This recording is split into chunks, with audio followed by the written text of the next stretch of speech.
Hello friends, எல்லாருக்கும் வணக்கம். எல்லாரும் எப்படி இருக்கீங்க? நல்லா இருக்கீங்களா? எல்லாரும் நல்லா இருக்கணும்னு கடவுள்கிட்ட வேண்டிக்கிறோம். இன்னைக்கு சண்டே. ஸோ இன்னைக்கு என்ன விலாக்னு பார்த்தீங்கன்னா, நம்ம வீட்டில் ஃபிஷ் எடுத்திருக்கோம். அதான் மீன் குழம்பு. சரியா, மீன் குழம்பு ஆல்ரெடி வச்சாச்சு. ஸோ அடுத்து ஃபிஷ் ஃப்ரை பண்ண போகிறோம். ஓகேங்களா, அதுதான் வீடியோ எடுக்கலாமேன்னு போட்டேன். நான் நான்வெஜ் சமைக்கிறது பெரிய விஷயம், அதை சமைக்கிறதே பெரிய விஷயம், இல்லை நான்வெஜ் சமைக்கிறது ரொம்ப பெரிய விஷயம். சரி, அதை தான் உங்ககிட்ட ஷேர் பண்ணலாமேன்ட்டு இந்த வீடியோ எடுத்திருக்கோம். சரி வாங்க, நம்ம ஃபிஷ் ஃப்ரை எப்படி பண்ணுறதுன்னு இப்போ பார்க்கலாம். ஃபிஷ் ஃப்ரை பண்ணுறதுக்கு ரெடி ஆகிடுச்சு. பாருங்கள், இதான் ஃபிஷ் வாங்கிட்டு வந்தது. இது என்ன மீனுலாம் எனக்கு தெரியாது. அப்புறம் இது கூட பார்த்திங்கன்னா என் ஹஸ்பண்ட் இந்த பவுடர் வாங்கிட்டு வந்தார். இது எப்படி யூஸ் பண்ணுறது என்னன்றலாம் எனக்கு தெரியாது. சரி, இருந்தாலும் போடுவோம். சரிங்களா, இவ்வளோ நேரம் நான் பேசுனதெல்லாம் பார்த்து நான் ஒரு செஃப் சூப்பராக சமைப்பேன்லாம் நினச்சிடாதீங்க. எனக்கு சமையலே வராது. இப்போ தான் ஃபஸ்ட் டைம் ட்ரை பண்ணுறேன் இந்த ஃபிஷ் ஃப்ரையை. எப்படி வரப்போகுதுன்னு எனக்கு தெரியல. ஃபஸ்ட்டு பயமாக தான் இருக்குது. சரி, இருந்தாலும் நல்லா பண்ணணுன்ட்டு பண்ணுறேன். இது எப்படி போடுறதுன்னு தெரில. இது கலக்கிட்டு போடணுமா இல்லை போடுவோம் அப்படியே ஒரு குத்து மதிப்பாக அப்படின்ட்டு நான் போட்டேன். கொஞ்சம் வைக்கலாமா? வேணாம், எல்லாத்தையும் போட்டிருக்கோம். எப்படி வரப்போகுதுன்னு தெரியல. அதுக்கப்புறம் என்ன பண்ணோம், போட்டாச்சு.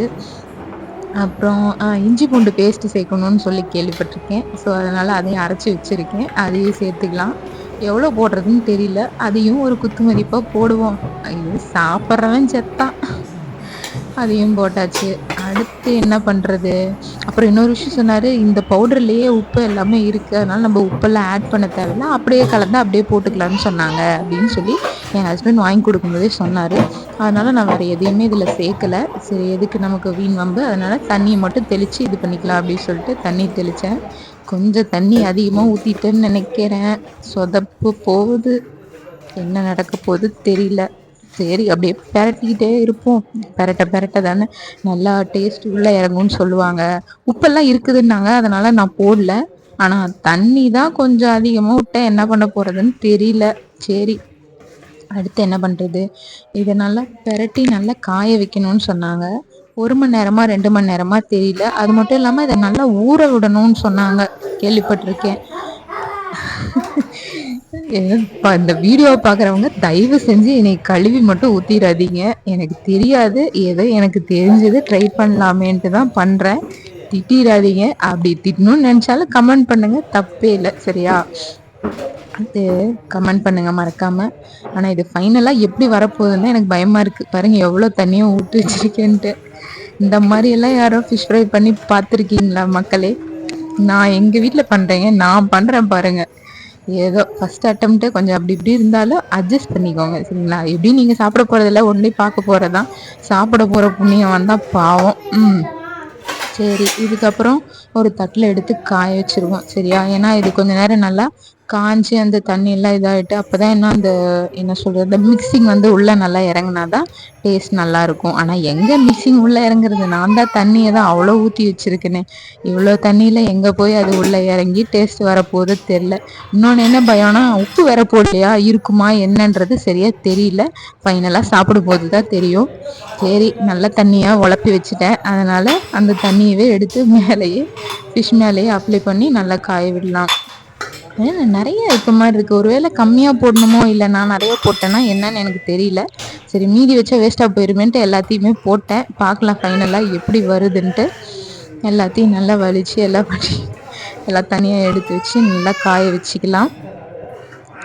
பாருங்க, நான் கூத்து பண்ணிக்கிட்டு இருக்கிறேன்னு பாருங்க. இந்த மாதிரி எல்லாம் ஃபிஷ் ஃப்ரை யாருமே ட்ரை பண்ணியிருக்க மாட்டாங்க. உலகத்திலேயே முறையாக நான் தான் இந்த மாதிரி தண்ணி விட்டு ஃபிஷ் ஃப்ரை பண்ணுறேன்னு நினைக்கிறேன். ஃப்ரையாக இருந்திருந்தால் கொஞ்சம் நல்லா இருந்திருக்கும். ரொம்ப தண்ணியானதுனால வலிச்சு ஊற்றுற மாதிரி இருக்குது பாருங்களேன். சரி, ஓகே, ஒரு வழியாக இதை முடிச்சாச்சு.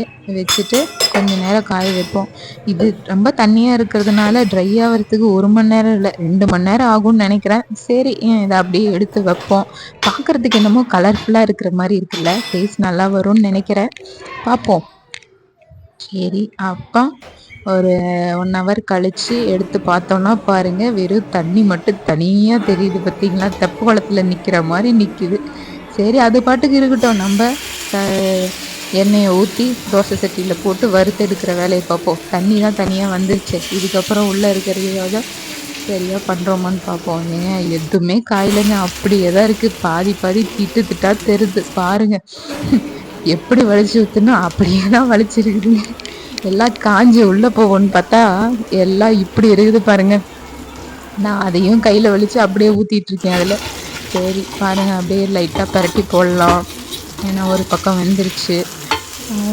பாருங்க, சுத்தமா போட்ட பவுடரே எதுவுமே இல்லைங்க. வெறும் ஃபிஷ் மட்டும்தான் இருக்கு. வெறும் லைட்டா கலர் மட்டும்தான் இருக்கு. இதுக்கு என்ன பண்றது? ஆனா மீன் நல்லா வெந்துருதுன்னு நினைக்கிறேன். ஆனா என்ன பண்ணுறதுன்னு தெரியல. சரி விடுங்க, ஃபஸ்ட்டு ஃபிஷ்ஷை நல்லா இது பண்ணி எடுத்துட்டு அதுக்கப்புறம் மசாலாவை தனியாக போட்டு சூடு பண்ணி எடுத்து அதோடய வச்சு சாப்பிட்றலாம். கொடுமைங்க, இந்த மாதிரி சமையல்லாம் யாருமே பண்ணியிருக்க மாட்டாங்க. தயவு செஞ்சு யாரும் திட்டாதீங்க ப்ளீஸ். எனக்கு தெரிஞ்சது இவ்வளோ தான். ஃபஸ்ட் டைம் ட்ரை பண்ணியிருக்கேன், அதனால் யாரும் திட்டாதீங்க. பாருங்கள், எல்லாம் தனித்தனியாக வருது. போட்ட மசாலான்றது தனியாக வருது, ஃபிஷ்ஷு தனியாக போகுது. எப்படியோ ஒரு வழியாக இன்றைக்கி சண்டேவில் இந்த மீனை எடுத்து எப்படியோ ஃபிஷ் ஃப்ரையை ட்ரை பண்ணிட்டேன். பாருங்க, நல்லா வெந்துருச்சா என்னன்னு தெரில.